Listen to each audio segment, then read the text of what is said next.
Swayam Prabha. Digital India. Educated India.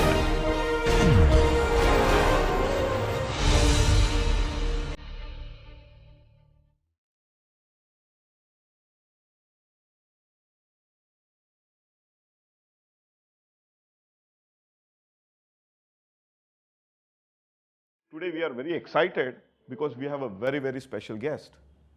Some people call him James Bond of India, or some people call him real life Vyomkesh Bakshi. So today we have our National Security Advisor, Shri Ajit Doval ji, with us. And today we will discuss with him about art of decision making. Ajit sir, welcome to our show. So when we announced that you will be joining us for India First Leadership Talk Series, there was huge enthusiasm within students. And within 2 or 3 days, we got about 600 to 700 questions. Then subsequently, we had to cancel the show because some unfortunate incidents happened. And then we are now, until now, we have received about 950 questions from students. When we scanned those questions, a lot of those questions were dealing with India's very sensitive security kind of inquiries, or they were keen on knowing about it. So we couldn't take many of those questions, but still we have tried to compile some of them, and you can answer based on your ease of dealing with some of these things. So the first question, sir, is a very interesting question, and it actually is about the air strikes or surgical strikes which were done before. So the students are very keen on knowing that you might be there in the war room while monitoring the entire situation, minute by minute maybe. So what was going in your mind, and whether at any point of time you had the fear of actually, or had a feeling that the decision may go wrong, or you have taken the wrong decision. So, sir, what was your psyche at that moment? Well, I can't go into the specifics of many operations or this particular operation, but I'll tell you one thing. We are all human beings, and human brain, human psyche, human this thing operates almost similarly. The difference is how do you respond to it. Very true. See, it's just like the rainfall. It falls on all of us evenly. But with some people can catch cold, some people are better clad, some people have got the raincoat, some people have this thing.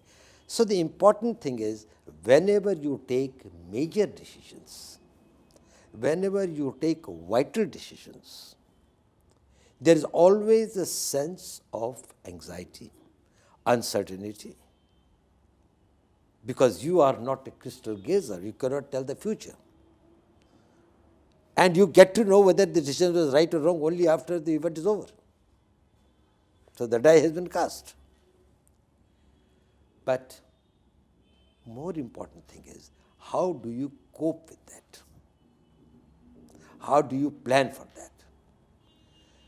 Now, the way I can tell you is this, that is, if I take a decision, I work out a worst case scenario. I will say, if everything goes wrong, what will happen? And then you find that, okay, if everything goes wrong, what can happen is affordable. You may get a little bad press, you may get some bad media, but nation won't suffer. Maybe sometimes we may lose some lives, it doesn't matter. But we can manage with that. The country can bear that shock.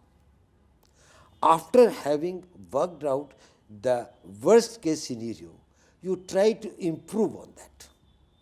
That is, how do I see, that is, if I buy a lottery ticket, or if I say that if I'm going to do a job, it's going to cost me 500 rupees if it is wrong.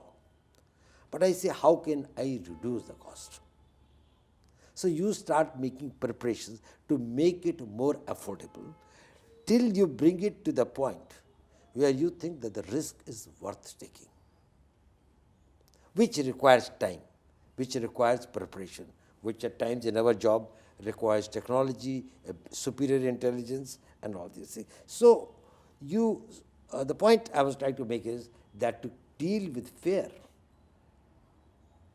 articulate that fear in specific words, and you will find the fear is not very big.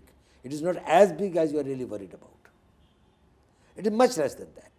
Not only that, you can further reduce it through a preparations, through a better knowledge, through a better understanding, and through hard work. Then another important thing is that for vital decisions, you must have a contingency plan. That is the fallback position. If things, whatever you do, a situation gets changed. Now, that situation is a new situation that you have to cope with. And if you have got to cope with that situation, that is what we say is the new contingency. It can be favorable, it can be unfavorable. Say you are talking about this operation of Balakot. Now, thereafter the media is this thing. Well, this is a new situation. It's a favorable situation, but still a new situation. So you plan with it, that how will you do the perception management?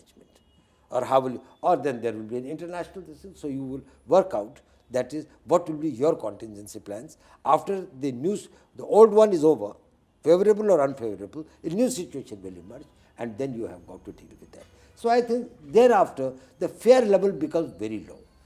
You know that when you have cattle for it. You know that you are prepared for it. You know that you have got the requisite talent, knowledge, resources, and everything has been lined up. Come what may, and we will deal with it. Sir, the fear can be handled, as you rightly said, through right kind of mental preparation and training. But sometimes, while decision making, you hardly have few choices. And then you have to really take tough decisions. How and when it comes to national security, and if you have to take a tough decision, then it has a long-term repercussions. It may have generations may get affected. So when you are taking a tough decision, what considerations you actually give? It is a bit different than fear of taking decision. Well, first let us understand that we all take hundreds of decisions every day. Whether what to dress or what to eat or where to sit or you buy this thing. What exactly makes a decision tough? What are the tough decisions?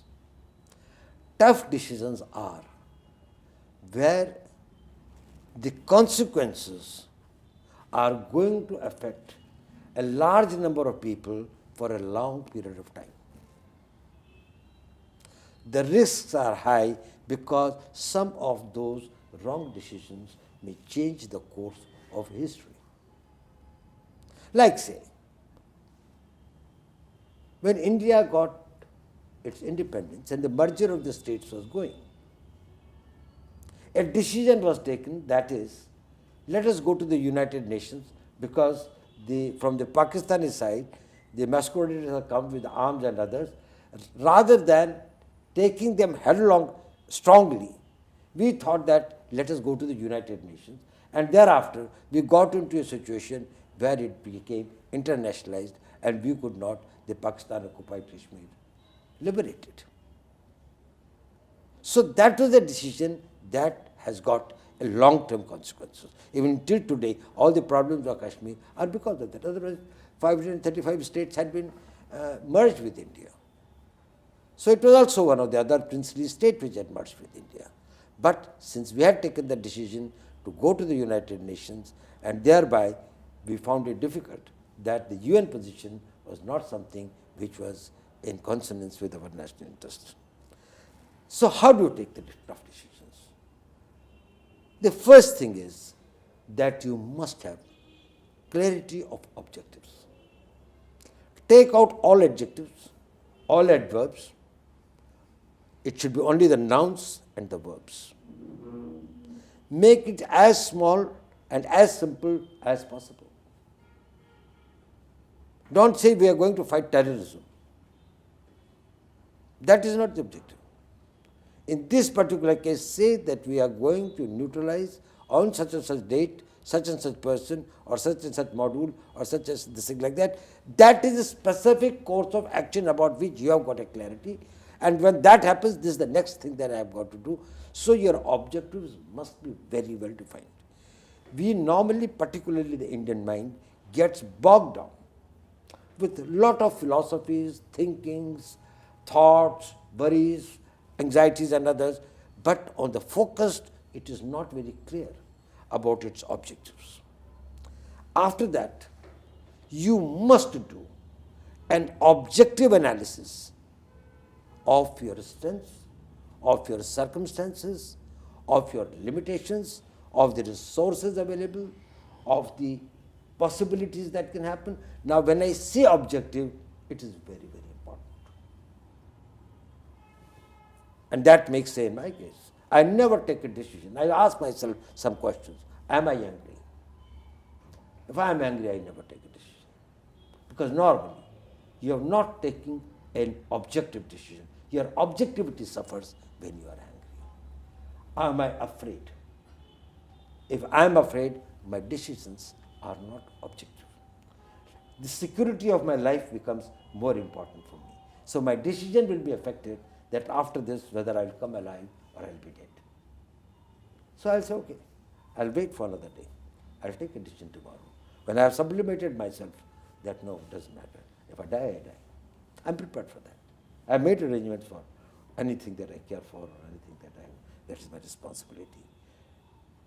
Whether you are upset, whether you feel that your personal interests are at stake, that you may lose the job or you may lose the thing. There are a lot of anxieties that the people can have. Don't take a decision. Let it stabilize. You must take a decision to be objective in a completely calm state of mind, in a completely composed state of mind, in a completely neutral state of mind. Then, after you have got the objectives defined, see what are the different options by which you can achieve those objectives. Tough decisions do not leave many options, but still there are options. And your experience, your knowledge makes those options, create those operations or those options. So you say that, okay, I have to go from here to Connaught Place. How do you select the best option? Each option has got a cost. Each option has got a time. Each option has got the opportunities in which it can be done. What suits you best? That is the best option, which is most cost effective and sure to get your objective. Now, who are the people normally do not take wrong decisions? They adopt a wrong option, which they say that our decision was wrong. It was not the decision that was wrong. It was the option that you adopted for it that was wrong. And why did you adopt the wrong option? Because you had not researched it. Your knowledge, your database, your experience, your communication with the people that did this thing, you had not done that well. And therefore, you select an option that is, I decide to go to Connaught Place via Chandni Chowk. And then I say, well, it has taken me 2 hours. It is not that going to Connaught Place was bad. It is that you decided to go the wrong way. How do you correct the wrong way? When you see the map, when you know every street and every turn into the map, and then you will reach in the fastest possible way using the minimum amount of petrol and the time. So work out your options and prepare for it. After you have selected the option, then start preparing for it. And that is the most important thing. And I want to emphasize on this, that this is very, very important that you have to give your best. Your decisions are not right or wrong. What happens is this, that is, you take a decision, but then you don't work towards it, to fructify it with a total commitment, with total, give your best in every way. You know, in life, it is important to make right decisions. But there's something which is still more important. That is to make the decisions right. Once you have taken the decision, it's a right, you are all young people and tomorrow you may like to select a spouse for you, a life partner for yourself. You'll all be thinking that probably the secret lies in selecting the right partner. Probably yes. But more of it lies whether you can make that marriage right. Very true. So, taking the right decision is less important than making the decision right. After you have taken a decision, then it is your bravery, it is your commitment, it is your foresightedness, it is your sense of tolerance, your ability to take this thing, that you make the decision right. Since you have taken it, and you have got a responsibility, ठीक है, गलत decision अगर हो भी गया, थोड़ा सा गलती भी है, in spite of that, you try to make it right. And so concentrate more on action than keep on changing your decisions.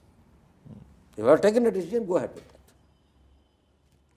So we have received another very interesting question, and it's more about your style of functioning. You must have done hundreds of operations in India or in abroad, and many people call you as a more of a solo flyer. So, sir, what makes Ajit Doval different from others? Well, it is true that I have handled large number of operations because I was posted all my life in that. Actually, very young in my career, I don't know for what reasons, they thought that, well, I can go for the operations, and thereafter I remained in these games till I became the chief. But actually, I have never given it a thought that in any way, whether I am different. I feel that every human being is different. God's each creation is unique. If two fingerprints cannot be same, how can be the two individuals or the personalities be identical? They have got to be different. I may be different too. But maybe the product of my own upbringing, education, experiences of life might have certain anxieties or certain type of peculiarities might have cropped in. And as I get the feedback, you are right. That is generally that people think that I may solo these things and I try to do these things. Well, it is sometimes said in a negative way. Sometimes people tell it in a positive way. But there is one thing. Why I have been more of a solo operator.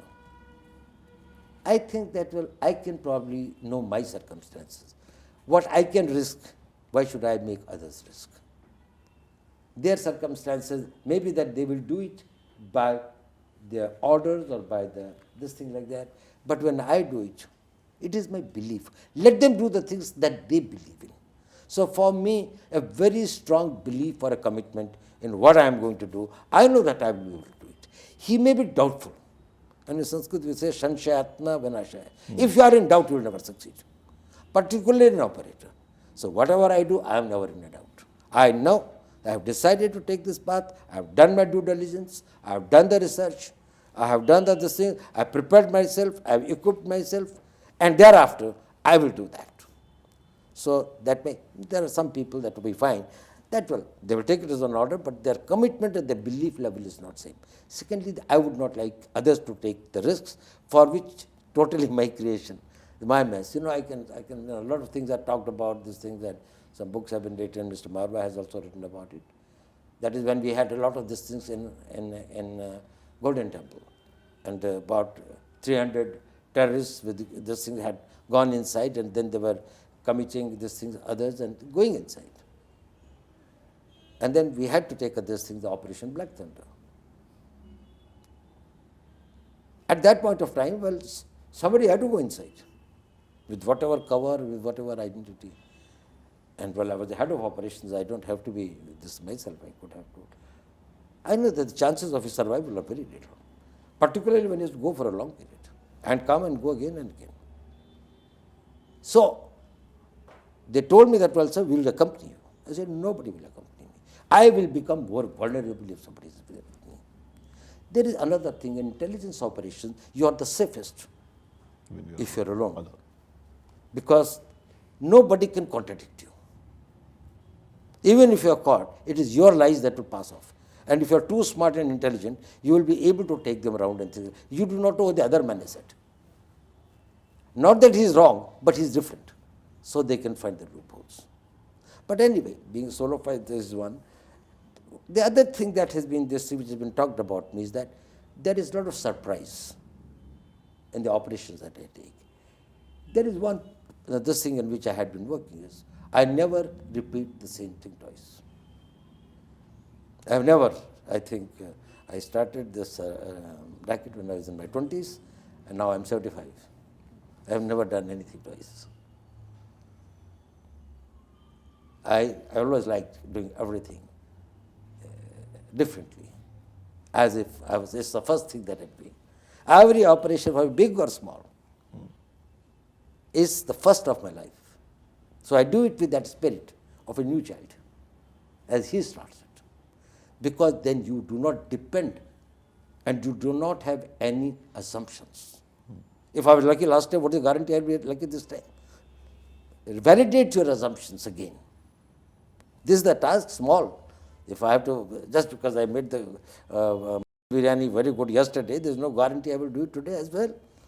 I will have to see that today the chicken may be more tender, or it may be more soft, or the rice may be better, it may not be this thing. Everything in life, every second of your life is the first second of the rest of your life. Every day in your life is the first day of the life that is left. Start it like that. So yes, there is this thing, then the speed. And they say that, well, when if I walk very fast, if I speak, I speak very fast.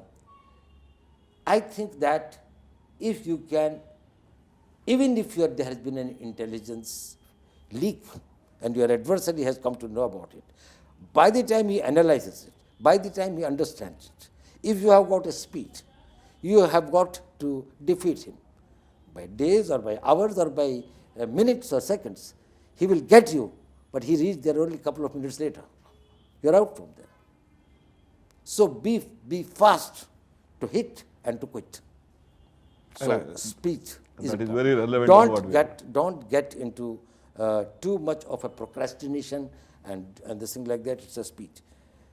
And secrecy, of course, is a part of this profession, but I always believe that you must have the ability, that is, you can articulate, you can mix, you can talk, but you will always be able to, the vital secrets must be kept this thing. So ultimate secrecy, which becomes a lifestyle over a period of time, that is, you remain a secretive person. So I think that is the things that in which the operational work that I have done, and which I feel that the others feel that there have been a certain amount of what they call is an S4, that there is a surprise, there is a speed, there is a secrecy, and then there is a solo. So it is the thing that. Sir, you said something very, very interesting about speed, secrecy.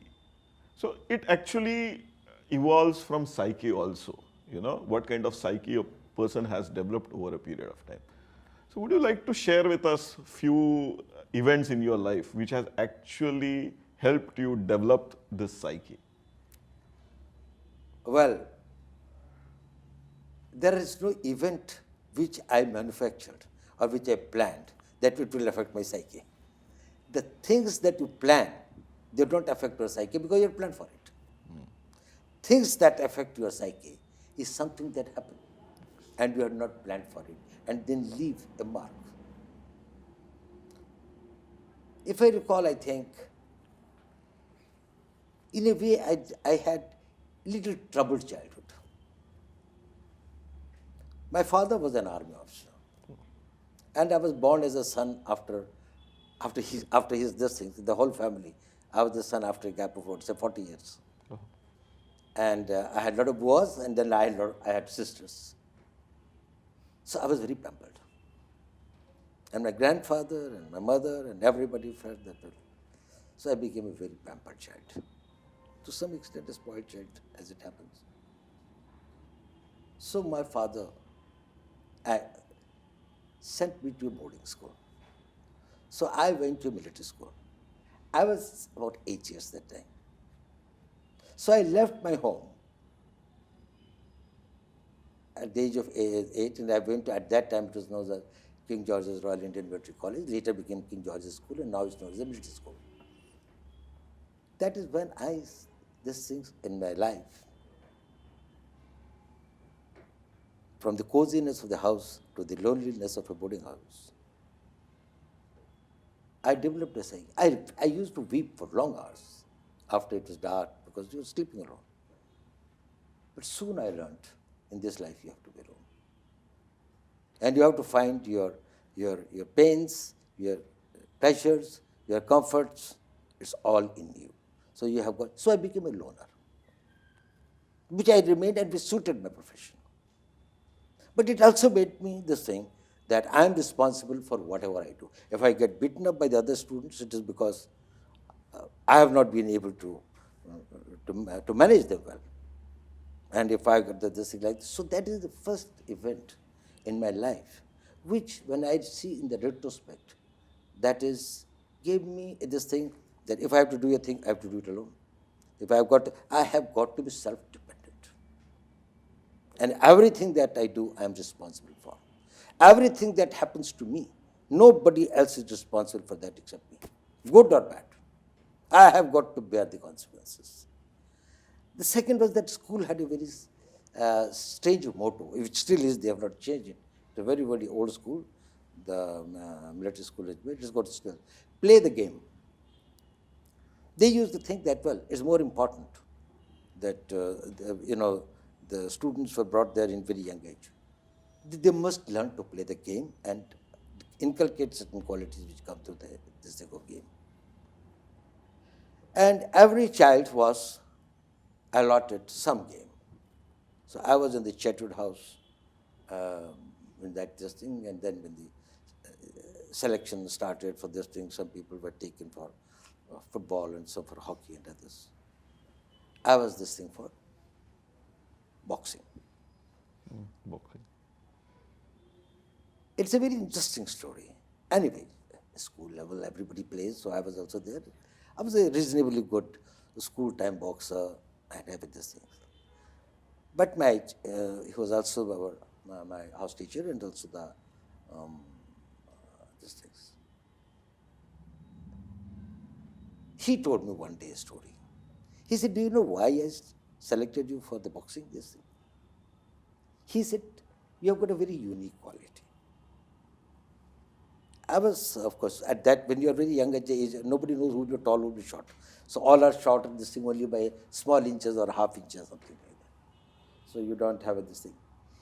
He said, that is, you never accepted a defeat. When we're beaten up, and you are beaten up, you will never come out of the ring. Even when you are bleeding, even when you are this thing, you will continue. Not that you were the best fighter, but you had great resilience. I will win the war, not because I'm the strongest, but I will not quit. I can wait, prepare myself, and wait for years and years. And he said, that is what I thought, that psychologically a boxer's quality, that is, you would stay in the ring up to the last round. Even when you have lost the rounds, even when you have been beaten up, even when you are bleeding. He said there were much better boys who could be this thing. But moment they got one or two of the jabs or something like that, etc., thereafter, they just wanted to quit. Or this thing like that. You kept on getting beaten up and things like that, but you stayed there. Over the period of time, you learned that trick, so probably you started winning also. It was a great this thing. And he said that, well, it's a quality, not good or bad. But remember that this is your strength. If you can hold in the face of adversity for a long time, that's why my tenures have been very long. I went to Northeast, I was there for 7 years. I went to Pakistan, I was there for 7 years. I can hold on. You can torture me or this thing like that, I cannot bear it. I can bear injustice for a long time without losing this thing and this. So I think as a personal this thing, my becoming independent at a very young age and thereafter getting beaten up to understand that, well, you can get beaten up, but you can still win. So you took the right decision of actually. No, I don't. There were circumstances. Yes. As I said, if you take a decision, it cannot affect your psyche. You know, if I decide to do something, I prepared myself. My mind, reasoning faculty has been involved. So it will not the same. What happens in life, that changes your psyche. So when I didn't go to this boarding school to change my psyche, but I suddenly realized that mother's comfort is not there. And they're all boys who are all, you know, particularly the boys, when they see a new person, they all are his enemies till they settle down. To begin with, you have to beat each other. And the one who comes the new one, he's the one who is beaten up by everyone. So we used to have a pyramid. Everybody will bounce on you. Right. So it's all right. That is a process of growing because after some time you become the senior. So, but you do not know that how it is going to affect you. But this thing that in this entire world, it's my strength, it is my resilience, it is my patience, it is my this thing. You have got the choice. You can go to the corner and cry. You can run around and go to the housemaster and say that I have been beaten up, and you will tell children not do that. But the next day, when you are going, somebody will put you on an elbow like that. Somebody else will this thing like that. That will keep on happening. You can't prevent the things that are happening to you. It is not. It is important in life what happens to you. What is more important is how do you respond to what happens to you. I think the nature or circumstances were preparing me, not for what happens to me, that is in the hands of others or the God, but it is preparing me for how will you respond when something happens to you like that. So you want to say, sir, the decisions rather than being right needs to be circumstantial. No, I don't think that is also my decision. It is not a binary thing. It is not a decision is right or decision is circumstantial. Number one, nobody takes a wrong decision. Whether it is right or wrong is known only after the event is over. So when you take it as right because you think it is right. Otherwise, you won't take it. Will you take a poison thinking that it's a poison? You think it's a sweet, somebody has given you a candy and you are having it. Turns out to be poison. At that time, the decision was right because that was the same way then. So it is wrong to say. Secondly, all decisions, whether right or wrong, has to take into consideration many factors. Circumstances is one of them. Now, if we are in this room and somebody comes inside to say one AK-47 or something like that, that sort of this thing like that, this is a particular setting. In this setting, you have got to take a decision. So you may say that, okay, you're taking out of it, this thing is the best thing, or that is, you're trying to see break the door and getting out of that and seeing that somebody can do, whatever is that. These are the circumstances. It cannot be the same if it is in the veranda. But there are 8 persons who are armed. It will not be the same if it is on the roadside, where you have got all this thing to take this thing and pull out your gun. So circumstances in all decisions, right or wrong is not the point. Circumstances or the setting is important. But when setting is not the only factor. There are many other factors which I said, what are your objectives, why are you taking this mission, why are you undergoing this thing, they are all important. What is that you want to achieve, what are your resources, what are your this thing and others. But this question that whether it should be right or it should be circumstantial means that if it is circumstantial, it will not be right, and if it is right, then it will not be circumstantial. In this case, the right you are talking about more about the morality sense or the value-based sense. If you mean that the value-based sense, then if there is a conflict between what you want to do and what you should do. Or have to do. No, not have to do. What you should do, have to do is a different thing. What you want to do and what you should do. What you should do is your duty. What you want to do is your pleasure. Opt for the second. Okay. If the choice is between what you have to do and what you are forced to do, There is no choice. It is not a decision. It is not a decision. It is somebody else's decision. If you take out a gun and fire at me, it is your decision. That's all. I can at best say that, okay, I'll just laugh it off. Or I will start crying. No, that's all. That is the only decision I have. Decision is only when there are options. When there are compulsions, it is not a decision. Interesting take. Another, sir, question or a set of questions which we have received from large number of students, basically because these are engineering students, technology students, are about the future of war, future of terrorism, because now information has become a key. Cyber security has become a key. So how students are very keen on knowing. Actually, you are very right. After the Second World War, and with the development of instruments of mass destruction, where there is a guaranteed extinction of the human descent from this planet, if the great wars really take place, we have gone into an era of the Clausewitzian type war through other means. Conventional wars are not only that they are not affordable, because the losses will be so much.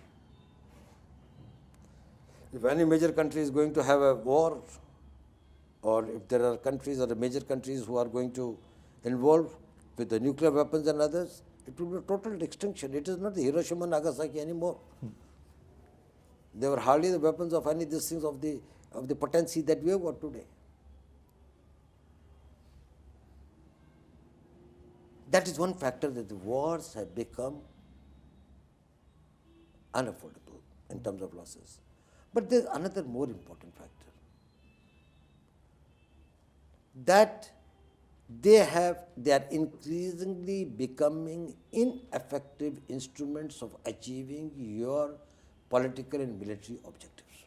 There is no guarantee that a country with a bigger army, bigger resources, more of a technology, bigger soft power, international linkages, will be able to win the war.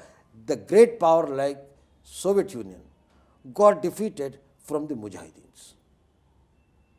In Afghanistan. Or the Americans could not cope with Vietnam. You know, in the asymmetrical warfare, I build up my army so that if your army is smaller, I'll be able to win over you. Now in today's conflicts, in case the conventional wars are not going to achieve your military and political objectives, then you don't fight wars only to kill people. They want to achieve something. They are being replaced by wars through other means. What did United States or what did the Western world or the world do when the Soviet forces moved into Afghanistan? There are many options. They could have gone to war against Soviet Union. They could have done the economic blockade and this thing of the economy. They would have taken the diplomatic this thing, and in the United Nations they would have sanctions against it. But it itself was a member of the Security Council, so that could not have been done. The people from the Islamic world, and asked them to start a jihad against the Soviet troops. And in that jihad, finally, they were bled and fatigued to that extent that the Soviet troops had to move. And Afghanistan came under the control of the Taliban government. Success of that distinct is that now we are getting into a fourth generation warfare. A fourth generation warfare will be a warfare against the invisible enemy. And in the war against the invisible enemy, man who will win will be that who can see the invisible enemy. First. That is why the intelligence has become the prime factor. If out of 130 crore people, you are able to find the terrorist who just look like you, dress like you, move like you, then probably you win. If you can't, He wins. probably you lose. That, this thing is that the covert warfare is increasingly becoming the more this thing. Now, in that, the whole thing goes. So, that is one thing. Second thing is the technology. The mobility of this thing has become global. While people operated within a limited geographical distance, now within seconds, probably, people can find this thing. And the communications.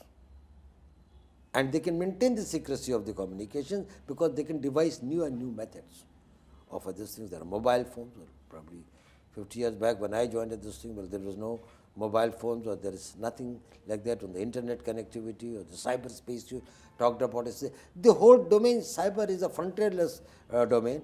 You can destroy the country's entire infrastructure. You can completely seize its economic activity, its banking activity, its power sector, its civil aviation sector, its communication sector. Everything you can seize it and put it to total halt.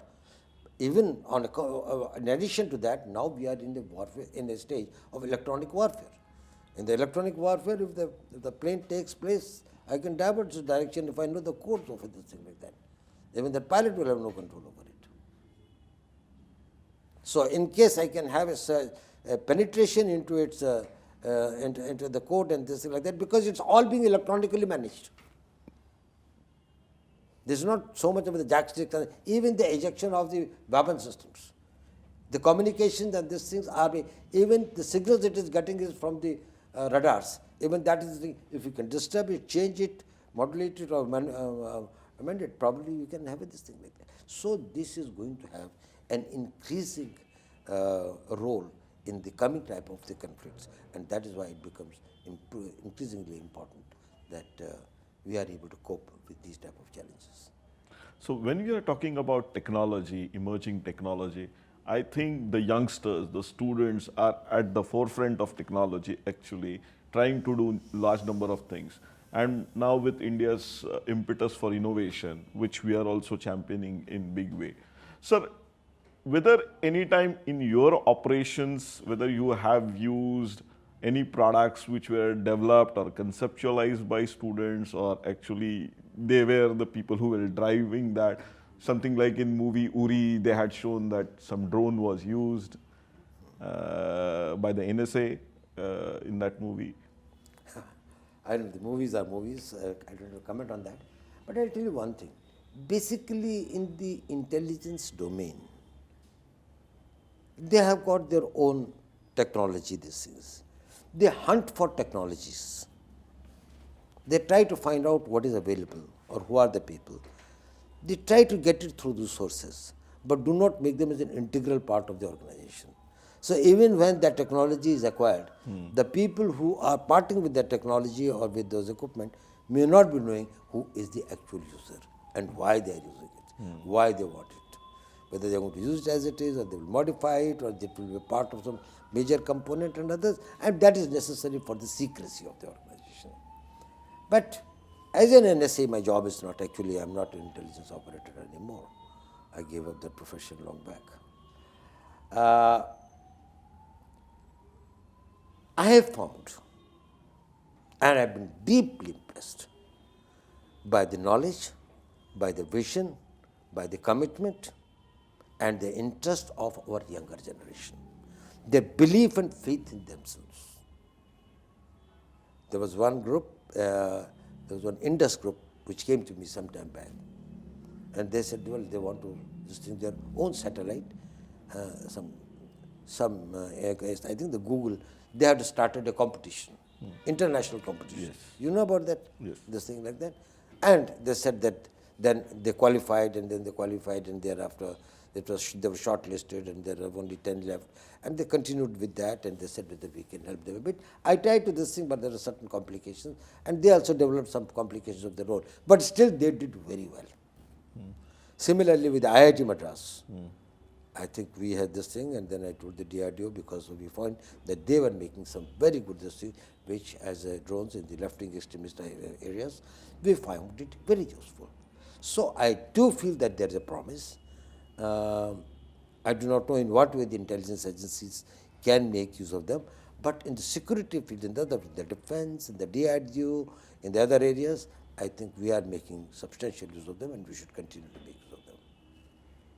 So just we were talking about Uri and those. Have you seen that movie, sir? And whether you break cell phones, that's what it has always shown in the movie. More important thing is this, no, I have not seen Uri. I have not seen Uri. Well, I was little this thing. But I have never gone to this thing after I joined the IB or I joined the intelligence career. That is long back. So I have never gone to a theatre or to a movie theatre or to any this thing. Sometimes maybe that with my wife on the television I might have seen some of the movies, but then I've never been to a mall.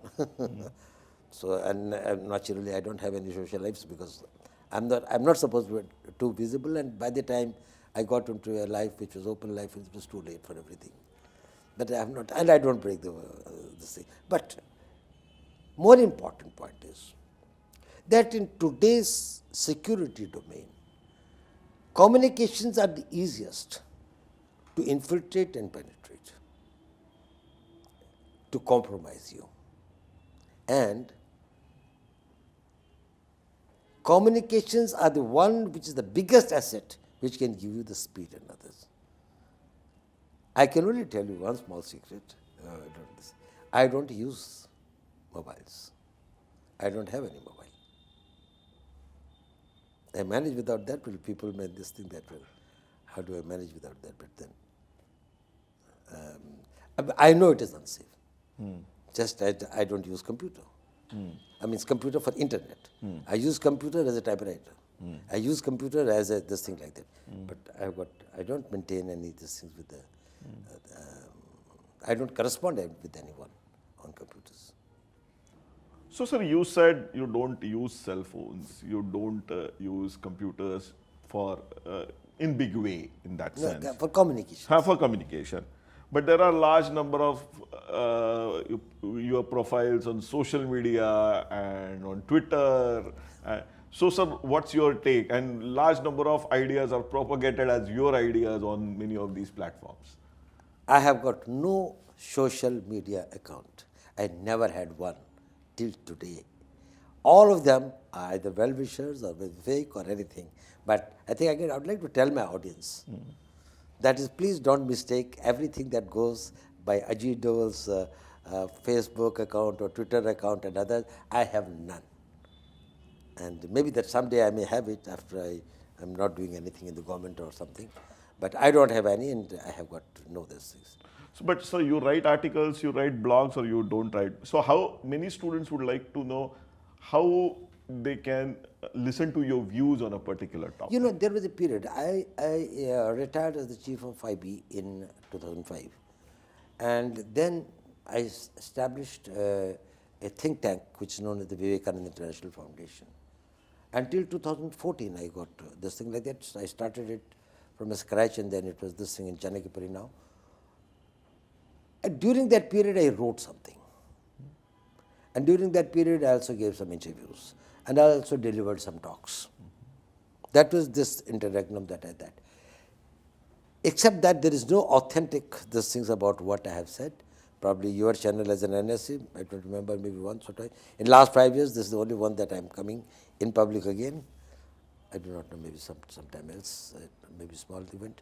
But there has been no this thing, and therefore all the social media and other talks, it is not this thing. Now, at this point of time, I don't think my talking and knowing my views are relevant at all. It is the government of India's views. And when the government of India's views, I'm part of it. So it is, I contribute my bit, but there are many like me who contribute, and there is a decision is taken by the government. And what is communicated to the country is the decision of the government.